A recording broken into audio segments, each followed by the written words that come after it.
आप अगर एक लोटा जल भगवान शिव को समर्पित कर रहे हो, आप एक बेलपत्र भगवान शंकर को समर्पित कर रहे हो, आप एक शमी का पत्ता भी भगवान शंकर को समर्पित कर रहे हो, आप भगवान शंकर का पंचानंद स्नान करा रहे हो, आप भगवान शंकर के मंदिर का शिखर दर्शन कर रहे हो, आप भगवान शंकर के मंदिर में जाकर झाड़ू लगा रहे हो, पोछा लगा रहे हो, सफाई कर रहे हो, तो भी तुम्हारी चित्तवृत्ति में रहना चाहिए कि जब किसी पर दुख की घड़ी आए, किसी पर तकलीफ आए, किसी पर कष्ट आए, हमारा करा गया पुण्य हम उसके खाते में दे सकते हैं, हम अपने पुण्य को दूसरे के खाते में प्रदान कर सकते हैं।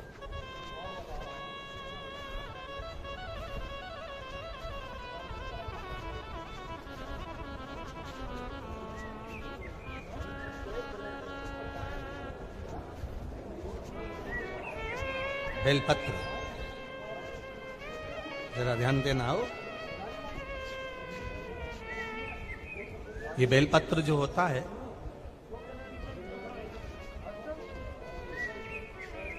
इस बेलपत्र पर कभी कभी आपने देखा होगा कि कई लोग बीच वाले पत्ते पर चंदन लगा देते हैं। ये जो बीच का पत्ता होता है इस पर लोग चंदन लगा देते हैं। शिव महापुराण की कथा कहती है अगर भूलवश भी अनायास आपके पास बेलपत्र भी नहीं है, शिव जी का चढ़ा हुआ बेलपत्र भी अगर आपने उठा लिया और उठाकर उस बीच वाले पत्ते पर एक चावल का दाना रखकर भी आप भगवान भोलेनाथ को समर्पित कर रहे हो, तो ये समझ लेना कि तुमने महीना, 2 महीना, 4 महीना, 6 महीना, 8 महीने में, हम तो हमेशा कहते आए हैं, आज फिर कह रहे हैं, 1 महीना पूरा हो जाए जल चढ़ाते, 2 महीना पूरा हो जाए जल चढ़ाते, 3 महीना पूरा हो जाए, 4 महीने पूरे हो गए, 6 महीने पूरे हो गए, या आपका साल भर पूरा हो गया, प्रयास करा करो एक बीच वाले पत्ते पर एक चावल का दाना रखकर शिव जी को समर्पित करना।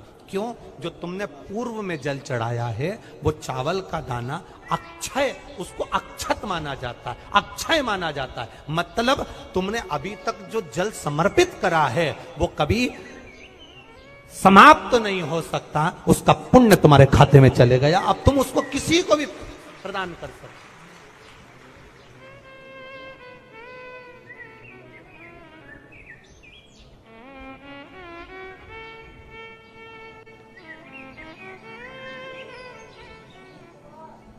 बहन भाई को तिलक करती है रक्षाबंधन पर, माथे पर तिलक लगाने के बाद में चावल लगाती कि नहीं लगाती? बोलो, जम के बोलो जरा। लगाती है? बोलते जाओ जरा।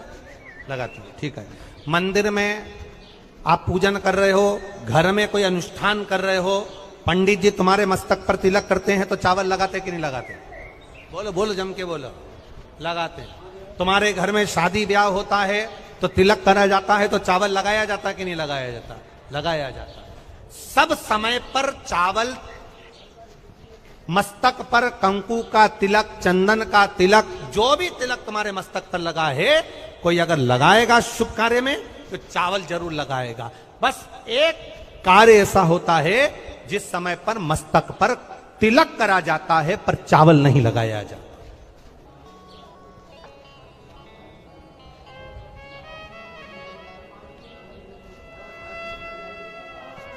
एक समय ऐसा होता है जिस समय तिलक करा जाता है पर चावल नहीं लगाया जाता। चावल का मतलब है अक्षय, मतलब बार बार भगवान ऐसा मौका लाए, बार बार भगवान ऐसी कृपा करे कि तुम ऐसा अनुष्ठान करते रहो, पुण्य करते रहो, सत्कर्म करते रहो, 16 सोमवार के व्रत करते रहो, चतुर्थी के व्रत करते रहो, तुम छठ की पूजन करते रहो, तीज का व्रत करते रहो, सोमवार का व्रत करते रहो, तुम्हारे घर में हमेशा ऐसे शुभ कार्य होते रहे। केवल अक्षय, अक्षत एक जगह पर नहीं लगाया जाता।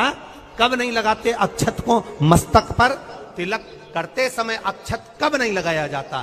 केवल एक समय पर। कब? जब घर में कोई शांत हो जाता है और शांत होने के बाद जब मस्तक पर पगड़ी का क्रम होता है, उस पगड़ी के क्रम पर तिलक तो लगाया जाता है पर चावल नहीं लगाया जाता।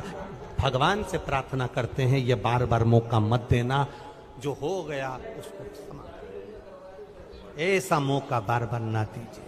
हाँ, पगड़ी पर से उठ गए, अच्छा काम करने के लिए मंदिर जा रहे हो, स्थान छोड़ने के बाद अब तिलक लगाओ और उसमें चावल ढेर सारा लगाओ, कोई मना नहीं।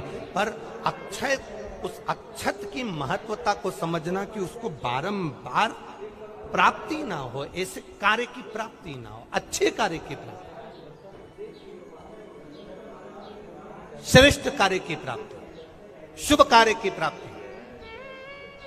अगर मौका मिले तो एक बार भविष्य पुराण, और एक बार मौका मिले तो कुर्म पुराण, और एक बार मौका मिल जाए तो नंदी पुराण। ये 3 पुराणों का स्मरण करना, इसमें आपको अक्षत की महत्वता प्राप्त हो।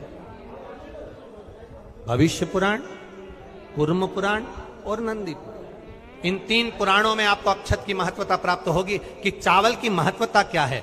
एक चावल का दाना जब अशोक सुंदरी वाली जगह पर चढ़ाया जाता है, एक चावल का दाना अशोक सुंदरी वाली जगह पर चढ़ाया जाता है। हम माताओं से हमेशा कहते हुए आए हैं, आज फिर निवेदन करेंगे, जिस माता के गर्भाशय में गांठ हो गई हो, जिस माता के गर्भाशय में गठान पड़ गई, एक पत्र आया है, उस पर ध्यान, इसका वर्णन बताते हैं।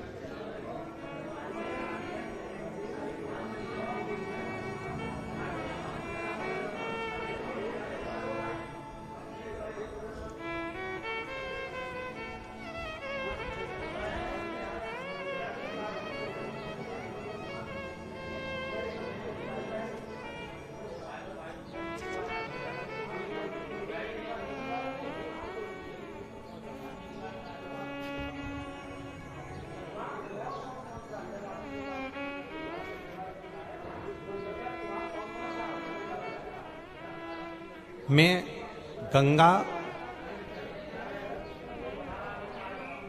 बरोसिया प्रीतनगर भोपाल से हूं। कहीं बैठी हो तो हाथ हिला सकती हूं। मैं गंगा बरोसिया प्रीतनगर भोपाल से हूं। एक चावल का दाना और 1 लोटा जल, एक बेलपत्र का महत्व क्या है, इस पत्र को आप लोग टीवी चैनल के माध्यम से एलईडीओं पर भी पढ़ सकते हैं। हम जो पत्र पढ़ते हैं वो आप भी अपने आनंद के साथ उस पत्र को पढ़िए। मेरे पति को एक गांठ हो गई, उस गठान का ऑपरेशन डॉक्टर ने बोला, और गांठ इतनी विचित्र थी कि उठने बैठने में भी आफत कर रही थी। तब शिव जी पर एक चावल का दाना समर्पित करना, एक बेलपत्र समर्पित करना प्रारंभ करा। शिव जी पे चढ़ा हुआ जल पीना प्रारंभ करा। सीहोर गए, वहां से रुद्राक्ष लाए, उस रुद्राक्ष का जल शंकर भगवान को चढ़ाना प्रारंभ करा। जिन डॉक्टरों ने ऑपरेशन का कहा था, 22 दिन के बाद हम उनको चेक कराने के लिए गए तो गठान गल चुकी थी। एक चावल का दाना हमारे सुख का अनुभव करा दे। अगला वर्णन उन्होंने लिखा, गुरुजी बाबा ने एक कृपा तो करी, साथ में मेरे बच्चे के हाथ में सफेद दाग हो गया। तो सफेद दाग हो गया तो हमने डॉक्टरों का इलाज करवाना प्रारंभ करा। आयुर्वेदिक दवाई भी ली, पर वो दाग समाप्त नहीं हो रहा था।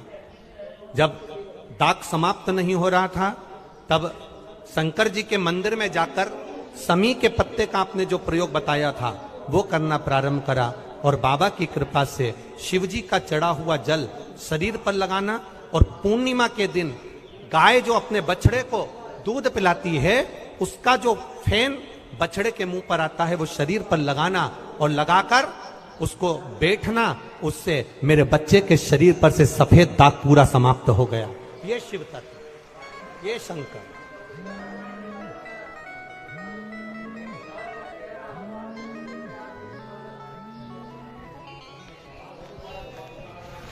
खाली न जाता कोई दर से तुम्हारे, खाली न जाता, आप भी बोलिए, दर से तुम्हारे मैं भी खड़ा हूँ नन्ही बाहें पसारे, अपने हृदय से लगा लो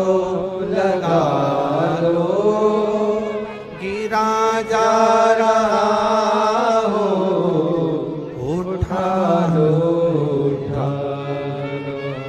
भोले अपने दर से अब तो न टालो, गिरा जा रहा हो, उठा लो उठा लो। एक अक्षत, एक चावल का दाना, गर्भाशय में गांठ हो गई, डॉक्टर को दिखाया, गर्भाशय में बच्चा दानी के अंतर्गत गांठ पड़ गई, गर्भाशय में गांठ पड़ गई, बड़ी तकलीफ की जिंदगी जी रही है, डॉक्टर कह रहे हैं ऑपरेशन करवाओ, डॉक्टर कह रहे हैं ऑपरेशन करवाना पड़ेगा। एक बार मेरे भोलेनाथ पर जल चढ़ाना प्रारंभ करो, एक चावल का दाना। अशोक सुंदरी की, अशोक सुंदरी की जगह मालूम है ना सबको? अरे बोलो, अशोक सुंदरी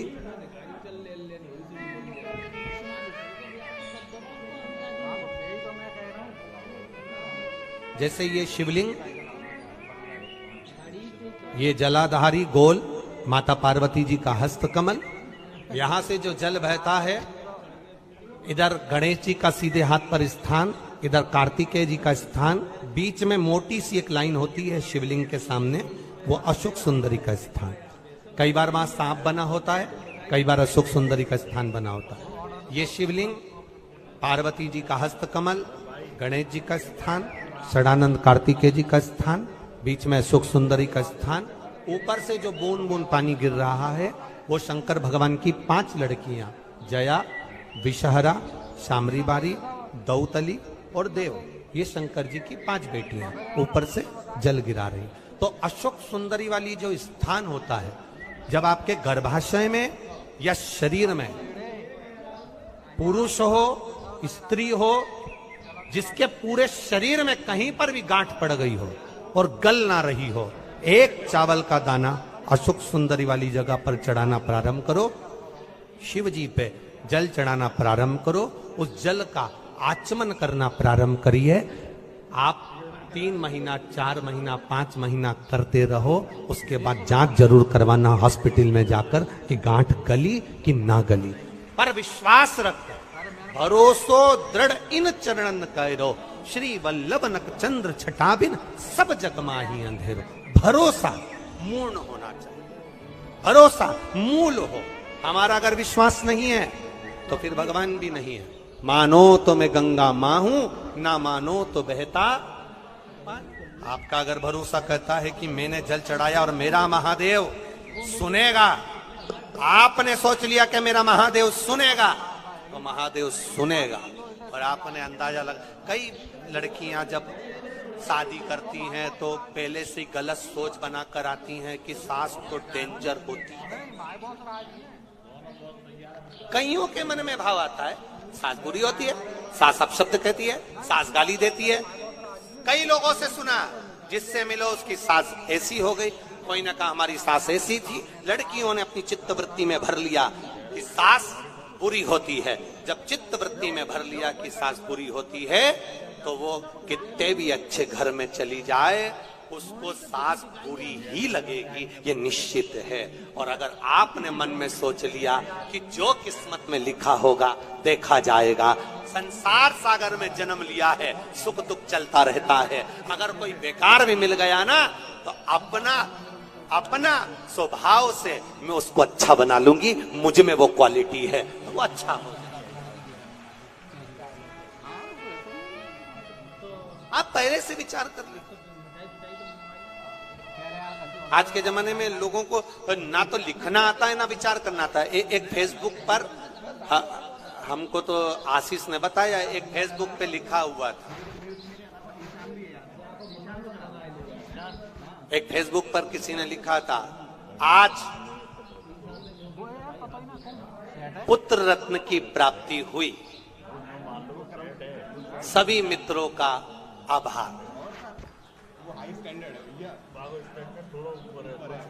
क्या लिखा था फेसबुक पे? अरे बोलो तो जम के, आज मेरे घर पुत्र रत्न की प्राप्ति हुई, सभी मित्रों का आभार।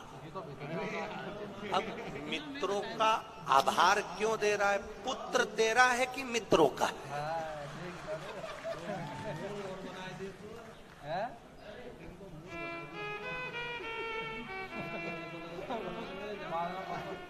बोलो, जम के बोलो।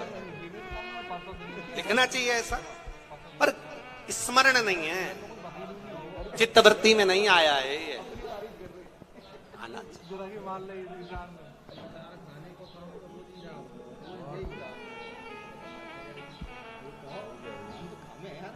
चित्तवृत्ति में आना चाहिए।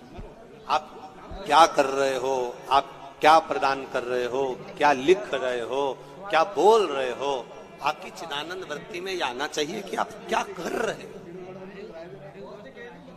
आज मेरे यहाँ पुत्र रत्न की प्राप्ति हुई, सारे मित्रों का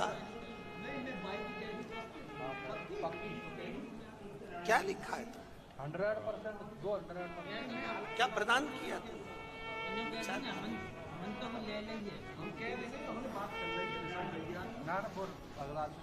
आभार किसका होना चाहिए था? आज मेरे घर पुत्र रत्न की प्राप्ति हुई, महादेव आपका आभार, आपकी कृपा, आपकी दया, आपकी करुणा, जो ये पुत्र रत्न की प्राप्ति मेरे घर में हो गई, ये आपकी करुणा से, ये आपकी उदारता से।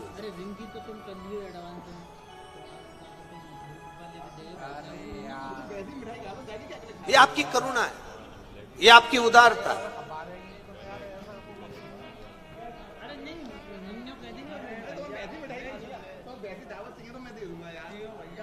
ये कथा हमने कल भी कहा था कि कथा और कहीं भी हो सकती थी, भोपाल में ऐसा जरूरी नहीं कि आदरणीय विश्वास भैया के यहाँ हुई, कथा कहीं पर भी हो सकती थी। पर ये कथा आदरणीय विश्वास भैया सारंग जी के यहाँ जो हुई है, हमने कल भी कहा था कि कहीं ना कहीं माता पिता का कोई पुण्य प्रबल हुआ होगा, जिसके कारण बस ये आशीर्वाद के रूप में ये कथा आदरणीय विश्वास जी सारंग जी को प्राप्त हो। और वो पुण्य कैसा? जब हमने पता करा तो हमारे स्मरण में आया कि जब स्वर्गीय श्री कैलाश नारायण जी सारंग जी बीमार पड़ गए, और बीमार पड़ने के बाद जब दिल्ली में एडमिट हो गए और उनका इलाज चलता रहा, तब हम कभी भी जजमान परिवार से ये कुछ भी नहीं पूछते और ना हम उनसे बात करते हैं कि तुमने क्या करा क्या ना करा। हम तो हमारे जो सेवादार लगे रहते हैं, कार्यकर्ता लगे रहते हैं, उनसे पूछते रहते हैं। तो बताया कि गुरुजी विश्वास भैया सारंग भोपाल में उस समय पर भी मंत्रिमंडल में थे, जिस समय पर पिताजी का स्वास्थ्य खराब था, तो यहाँ पर संभालते हुए यहाँ पर भी सारी मीटिंग अटेंड करना और रात के समय जाकर अपने माता पिता की सेवा करना दिल्ली में, ये कोई सहजता का विषय नहीं होता। और उसी का पुण्य फल, उसी का एक आनंद, उसी का जो पुण्य है, उसी का जो पुण्य फल मिला है, वो ये उसी का पुण्य फल, ये कोई सहज नहीं।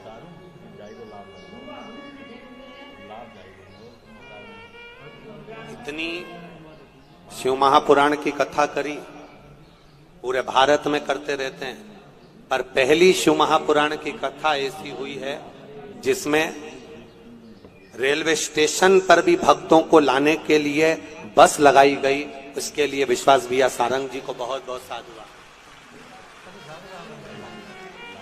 आज तक जितनी कथा हुई, उस किसी कथा में कहीं पर भी रेलवे स्टेशन से कथा स्थल तक लाने के लिए भक्तों के लिए बस नहीं लगी। पर पहली कथा ऐसी थी जिसमें भोपाल के रेलवे स्टेशन से भक्तों को यहां तक लाने के लिए बसों को निःशुल्क चलाया गया। बस जोरदार ताली बजा, बहुत बहुत साधुवाद, बहुत बहुत। कोई परेशान ना हो, आनंद से पहुंचे कथा। हाँ, ये हम पंडाल का तो जरूर कह सकते हैं, क्योंकि पंडाल कितने लगा है, 1 2 3 4 5 6 7, फिर उसके बाद आगे बढ़ा या 8, उधर आगे बढ़ा या 9, ऐसे बड़ा है तो बहुत, पर पब्लिक का भी, अब भक्तों का कोई, शंकर के भक्त भी तो अड़भंगे हैं।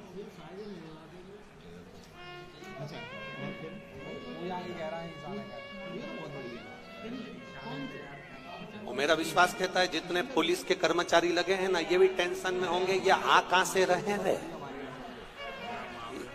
जो लगे होंगे ना वो भी थोड़ा सा टेंशन में होंगे कि आखिर ये कहां से आ रहे हैं, समझ में ही नहीं आता। और हर कहीं आके हर कहीं बैठ जाते हैं, जहां मर्जी पड़े वहां। कल बोल रहे थे भैया, कहने लगे गुरुजी आपके ये भक्त सुनते बिल्कुल नहीं है। हमने पूछा क्या नहीं सुनते? कई गुरुजी जो बैठ गया, हम उनसे कह रहे कि भंडारा चल रहा है भोजन कर लो, भंडारा चल रहा है भोजन कर लो, तो माताएं कहती है हमें मालूम है, हम नहीं जाएंगे। हमने कहा माँ क्यों नहीं जाओगी? तो कहे चले गए और दूसरा आके फंस गया तो भोजन करने भी ना जाए। गुरुजी हजारों लोगों का रोज भोजन बनता है, हजारों लोगों का, लाखों लोगों का रोज भोजन बन रहा, पर जाए।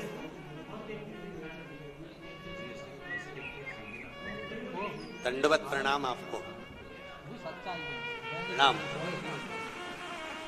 आपकी अविरल भक्ति को नमन करता हूँ, आपकी श्रद्धा को नमन करता हूँ, आपके विश्वास को नमन करता हूँ। दंडवत, बहुत बहुत साधु। पार्वती मैया तप करने जा रही है, पार्वती मैया तप साधना में डूबने के लिए जा रही है। शिव जी से कह रही है मैं अपना पुण्य आपको देना चाहती हूँ, मैं अपना पुण्य आपको समर्पित करना चाहती हूँ। आप इस पुण्य को प्राप्त करना, इस पुण्य को लेना, आप इस पुण्य को लेना। मैं आपको पुण्य देना चाहती हूँ। ये आवाज पार्वती जी काशी के मध्य में गंगा का पावन तट, जहां पर माता पार्वती जी तप करने के लिए बैठ गई।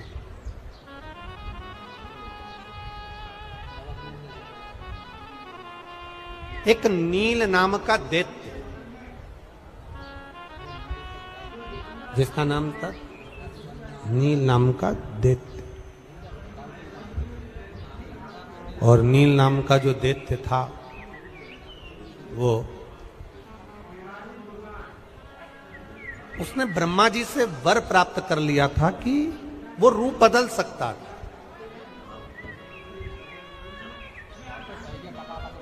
वो अपना स्वरूप बदल सकता था।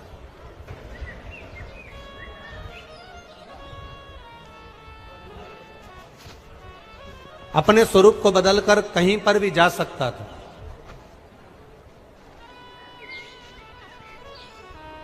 अब दैत्य नील, जहां पर माता पार्वती जी तप साधना में बैठी थी, कभी वो मगर का रूप रखकर आ जाता, कभी वो पक्षी का रूप रखकर आ जाता, कभी वो पशु का रूप रखकर आ जाता, कभी वो एक कीड़े का रूप रखकर आ जाता। अब नील दैत्य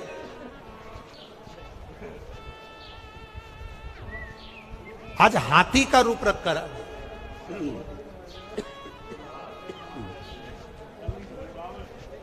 और हाथी का रूप रखकर जब नील दैत्य आया, हाथी का रूप रखकर जब नील दैत्य पहुंचा, तो उसने माता पार्वती जी के चरण कमल को पकड़कर तब साधना से हिलाना चाहिए।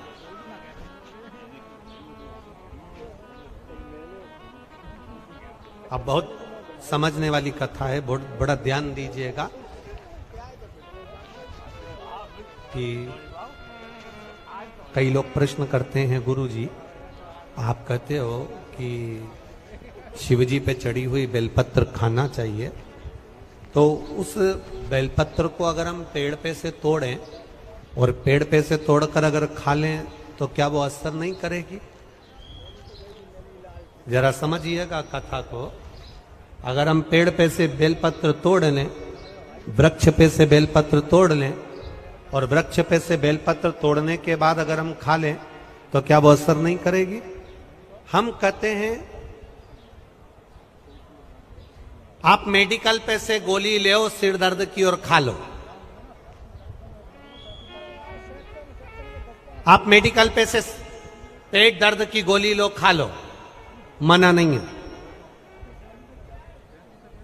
पर 2 दिन 3 दिन, एक दिन आपका सिर दर्द बंद हो गया, 2 दिन सिर दर्द बंद हो गया, एक दिन तुम्हारा पेट दर्द बंद हो गया और वापिस पेट दुखने लगा, वापिस सिर में दर्द होने लगा, तो बोलो डॉक्टर के पास जाओगे कि नहीं जाओगे? अरे बोलो, जम के बोलो जरा, जाओगे ना? फिर डॉक्टर जो दवाई लिखेगा वो खाओगे कि नहीं खाओगे? खाओगे ना। मतलब डॉक्टर की दवाई पर सील लग गई, अब दवाई तुम खाओगे तो वो असर करना प्रारंभ करेगी। अब बार बार ना सिर दर्द होगा ना पेट दर्द होगा। आप ले दवाई, आपने मेडिकल पे से ली, खा ली, आज बंद हो गया पेट दर्द, आज बंद हो गया सिर दर्द, आज बंद हो गया हाथ में दर्द, फिर वापस 15 दिन बाद आ गया, फिर 8 दिन बाद आ गया। पर मेरे देव अधिदेव महादेव को जो बेलपत्र चढ़ाकर हम खाते हैं वो शिव जी का स्पर्श हो जाती है, और शिवलिंग का अगर स्पर्श हो गई तो वो बेलपत्र नहीं रहती, वो शंकर की औषधि बन जाती है जो हमारा कल्याण कर दे। वो औषधि बन गई,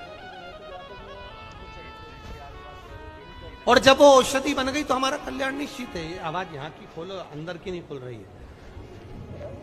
वो औषधि बन गई, औषधि हमारे कल्याण प्रद है, औषधि हमारे लिए है। एक पत्र आया, देखिए।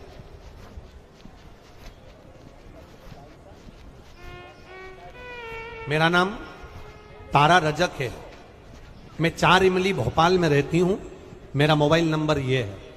कहीं बैठी हो तारा रजक, अगर कहीं बैठी हो तारा रजक तो हाथ हिला सकती है। कहीं बैठी हो, मेरा नाम तारा रजक है, मैं 4 इमली भोपाल में रहती हूं, मेरा मोबाइल नंबर ये है। गुरुजी,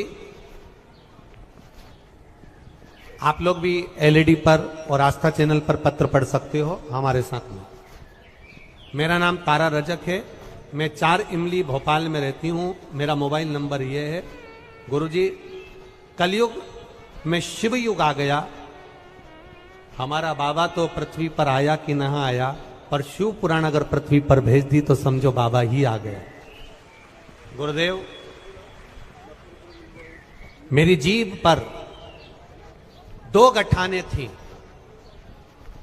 और मेरी जीवान पर जो 2 गठान हो गई थी उनका इलाज चलता रहा, पर वो गठान ठीक नहीं हुई। खाने पीने में दिक्कत आने लगी, गठान का स्वरूप बढ़ने लगा। एक गठान पहले बड़ी थी, एक छोटी थी, अब गठान का स्वरूप बढ़ते बढ़ते पर ठीक नहीं हो पा रही। कि हमारी पड़ोसन ने कहा, शिव जी पे जल चढ़ाओ, दवाई अपनी जगह करते रहना। शंकर भगवान पर जल चढ़ाना प्रारंभ करा, जल चढ़ाती, जल को लाती, आचमन करती, और एक बेलपत्र शंकर भगवान पर चढ़ी, खाना प्रारंभ करा। गुरुजी, मैं बाबा का क्या वर्णन करूं, एक चावल का दाना और 1 लोटा जल से जो प्रसन्न हो जाए, मेरी गठान के, जीवान की दोनों गठान के ऑपरेशन नहीं करवाना पड़े, मेरी गठान गल गई, मैं बाबा को यहां प्रणाम करने के लिए आया। ये शिव तत्व है, ये घड़ी है, ये कृपालु, ये दयालु, ये शिव महाराज। तेरी कृपा बिना न हिले एक भी अणु, लेते हैं श्वास तेरी कृपा से तनु तनु। हे गंगाधार मुक्ति द्वार ओमकार। ये कोई साधारण शिव नहीं है, उसकी अविरल भक्ति जब हमारे हृदय में विराजमान होती है तो हमें सुख का अनुभव करा देती है, हमें आनंद का अनुभव करा देती है। शिव कथा का, शिव महापुराण कर। रोग बहुत बड़ा है शरीर में, रोग बहुत बढ़ गया है शरीर में, रोग बहुत बड़ा हो गया है शरीर में। मान लो हो भी गया, टेंशन, दुख आ गया ना, चिंता नहीं, रोग बड़ा हो गया ना, चिंता नहीं, तकलीफ आ गई ना, चिंता नहीं। क्यों चिंता नहीं? क्योंकि सारी समस्या का हल एक लोटा जल। दुख आ गया कोई बात नहीं, समस्या आ गई कोई बात नहीं, तकलीफ आ गई कोई बात नहीं, शिव स्तुति करें। शंकर भगवान के मंदिर जाना, बोलो जम के, चालू कर दो। शिव के द्वार जाना चालू कर दो। किसी ढोंग और प्रपंच में मत जाओ।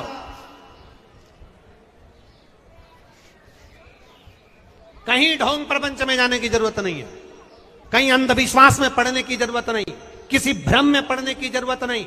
अगर पढ़ना है तो भगवान देवाधिदेव महादेव के चरणों में जाकर पड़ जाओ और उसकी स्तुति करना प्रारंभ कर दो। वो हाथ पकड़ लेगा और पार कर देगा। अकाल मृत्यु वो मरे जो काम करे चंडाल का, काल उसका क्या बिगाड़े जो भक्त हो महाकाल का।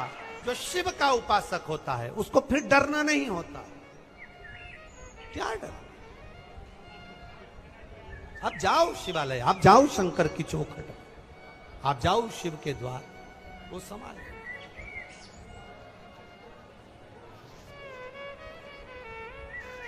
उससे निवेदन करते हुए, उससे प्रार्थना करते हुए, उससे बोलते हुए, मेरे बाबा दया करना,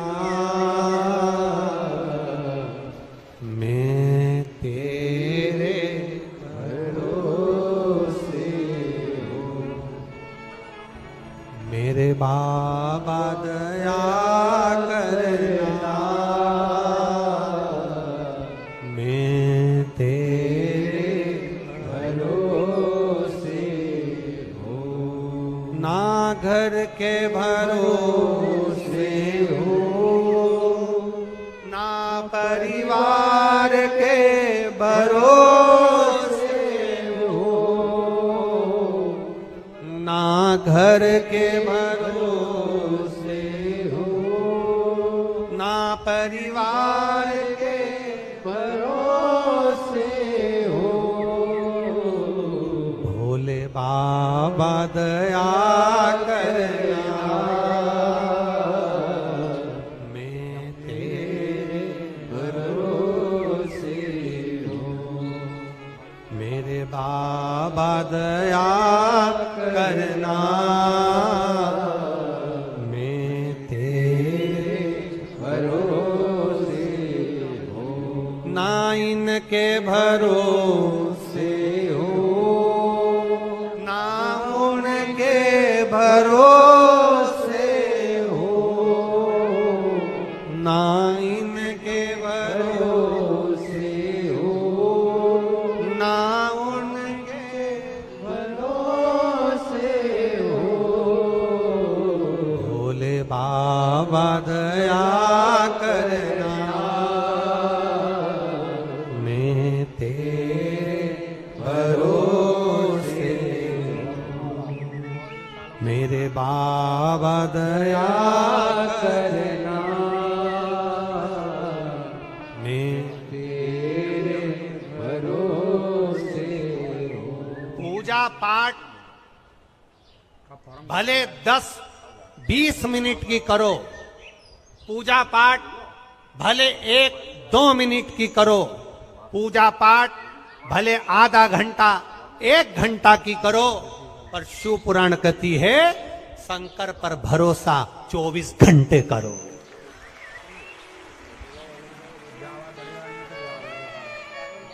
पूजा पाठ आधे घंटे की करो चलेगा, आराधना आधे घंटे की करोगे चलेगा, 15 मिनट की पूजन पाठ करोगे चलेगा, पर विश्वास भरोसा 24 घंटे मेरे महादेव का करते रहना। वो मुझे संभाल लेगा, जब गिरूंगा तब मेरे सामने रहे। ब्रह्मा ब्रह्मलोक में रहते हैं, भगवान विष्णु बैकुंठ लोक में रहते हैं, इंद्र इंद्रलोक में रहते हैं, पर मेरा महादेव, मेरा काल अधिपति, मेरा शंकर, मेरा ओघड़दानी, मेरा शिव इस पृथ्वी पर मृत्यु लोक में रहता है, तुरंत आ जाता है। तुरंत पुकारा। 3 मित्र आपस में भिड़ लिए, लड़ लिए, 3 आपस में लड़ लिए। एक कहता है राम बड़ा, एक कहता है कृष्ण बड़ा, एक कहता है शिव बड़ा। एक संत ने कहा राम कृष्ण शिव सब एक हैं, इनको बड़ा और छोटा मत करो।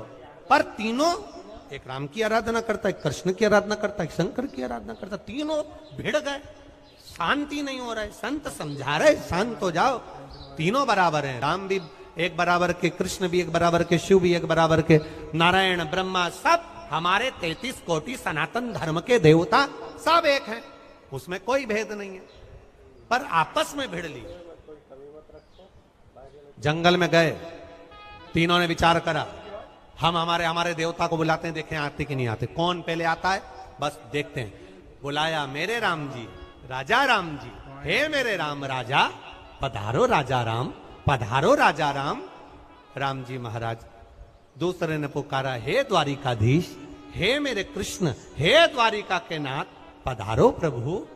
और तीसरा जो शंकर का उपासक था, एकदम भोला, जमीन पे से उठाया कंकर, हाथ में धरा शंकर और बोला भोले। जो बोला भोले, सामने खड़े थे शंकर। थोड़ी देर बाद राम जी आ गए, थोड़ी देर बाद कृष्ण जी आ गए। दोनों ने कहा, राम जी मैं इतनी देर से बुला रहा था, आप नहीं आए। राम जी बोले, तूने कहा हे अयोध्या के राजा राम पधारो। राम जी कहते हैं, तूने बोला अयोध्या के राजा राम पधारो, तूने राजा राम कहा। राज्य का जब राजा आता है तो ऐसे गाड़ी उठा के नहीं आ जाता है, पूरी प्रजा, राजसी, ठाट, हाथी, घोड़े, पालकी सबको लेकर चलना पड़ता है, इसलिए मुझे आने में देरी हो गई। दूसरा बोला, भगवान कृष्ण से प्रभु आप अब आए, इतनी लेट। भगवान बोले, तूने कहा द्वारिका के नाथ पधारो, द्वारिकाधीश पधारो, द्वारका के राजा पधारो। राजा आता है तो थोड़ा राशि ठाट से आता है, तो इसके शंकर जी इतनी जल्दी कैसे आ गए? तो के वो तो फ्री, एकदम फ्री, ना तो वो राजा है, ना वो कोई स्थान का अधिपति है, वो तो घट घट में वास करने वाला कंकर में शंकर है। जब पुकारो तब सामने, जब बुलाओ तब, जब बोलो तब तुम्हारे सामने। मेरे बाबा, ए दीनानाथ तो चुप हो जा, पहले इनकी सुन लो, इनको स्तुति करना आती कि नहीं आती। तुम्हारी आवाज जरा तेज, जितने बाहर बैठे हैं, जितने सारे पंडालों में बैठे हो, एक भी पंडाल की आवाज कम नहीं होना चाहिए। मेरे बाबा, मैं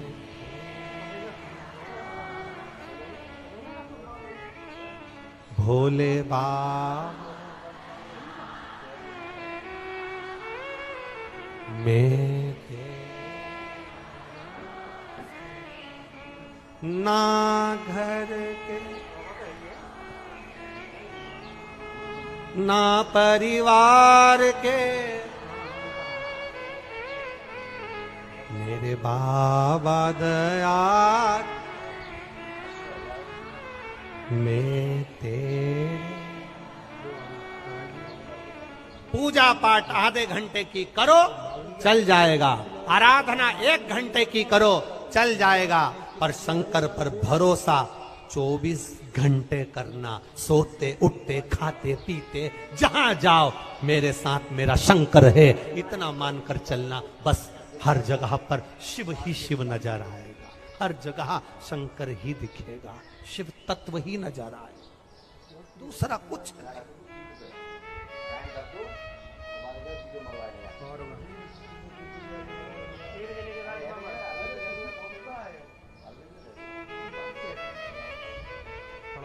शिव को पाना सरल है, शंकर को पाना सबसे सरल, सारी समस्या का हल।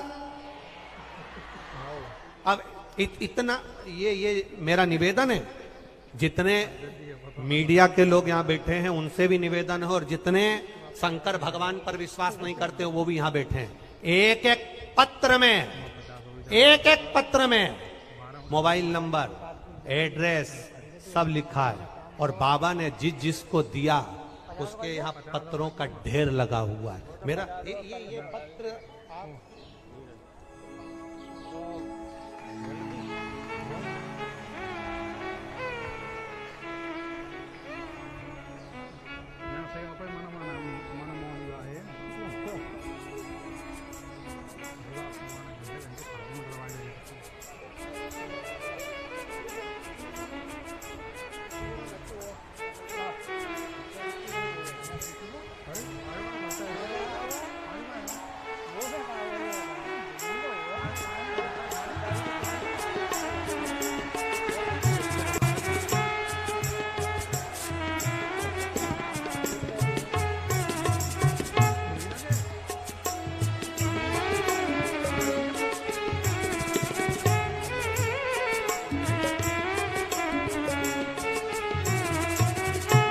ये इतने पत्र रखे हैं। मेरा निवेदन है, एक एक में एड्रेस है, एक एक में मोबाइल नंबर है, और मेरे त्रिकालदर्शी ने जिसको दिया छप्पड़ फाड़ कर दिया, वो प्रमाण है।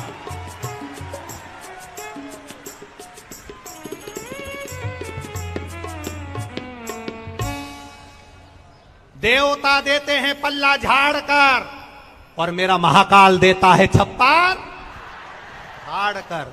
वो कम नहीं देता, उसका देने का तरीका अलग है, उसका प्रदान करने का तरीका अलग है। वो जब देता है तो छप्पर फाड़ कर दे।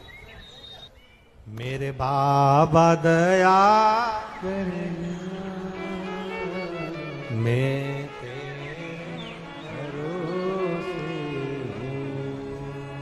उसके भरोसे रहिए। उसकी प्रबल जब दृढ़ता आपके भीतर जागृत हो जाएगी, आपको लगेगा मेरा शंकर मेरे साथ चल रहा है, फिर कोई चिंता नहीं, फिर कोई टेंशन नहीं, फिर कोई टेंशन, क्या चिंता। आज कोई कह रहा था सुबेरे कि गुरुजी हमारे यहाँ पर कोई तकलीफ आती है तो हम विश्वास भैया को फोन कर देते हैं। हमने कहा विश्वास भैया का नंबर तुमको मिल गया क्या?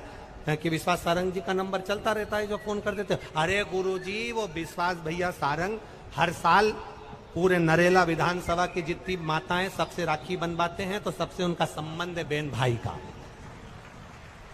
अब बहन भाई का संबंध है तो वो हमारा भाई लगा, तो हम तो हर कभी फोन कर देते हैं, वो हमारा फोन भी उठा लेते हैं। हमने कहा भैया गजब की बात है ये, तो वो सुनते बिल्कुल